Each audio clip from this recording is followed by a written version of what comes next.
It's time to add a new state to the license plate map, and today we're doing the land of Lincoln. Illinois, where the first license plates were issued to horse-drawn carriages in Chicago in 1899 and then motor vehicles soon after.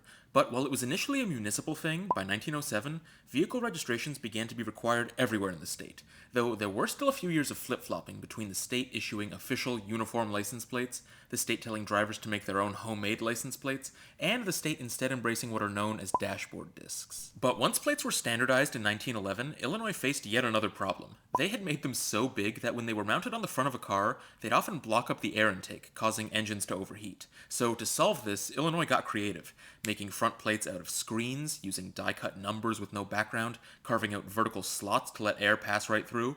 But by the 1920s, they'd settled on just making the plates a little bit smaller. During the metal shortages of World War II, Illinois began making their license plates out of fiberboard, and as the legend goes, farm animals like to chew them off cars because they contained soybean material. And in 1954, a new law was passed that required all standard issue Illinois license plates to say Land of Lincoln, with the annual color schemes in that era also chosen to honor important universities and companies, like in 1963, when the plates were green and yellow to commemorate the 125th anniversary of Moline-based John Deere. In that original Land of Lincoln legislation, it was also suggested that a motif of Abraham Lincoln himself be included in the plate's designs. But while that slogan has been used continuously for the past 70 years, an image of our 16th president wasn't added until the 2001 base came out. Though Lincoln's portrait was ultimately cut off in 2017 when the plates were changed to the type I'm using for this map, which actually had a little update of their own earlier this year, when the dies used to stamp them were switched over to the more square font that North Carolina's been using for decades. Here we've got our Illinois all cut out, and I think it's going to make an outstanding addition to the map, though we've still got a lot of ground to cover, so be sure to let me know in the comments what state you want to see me do next.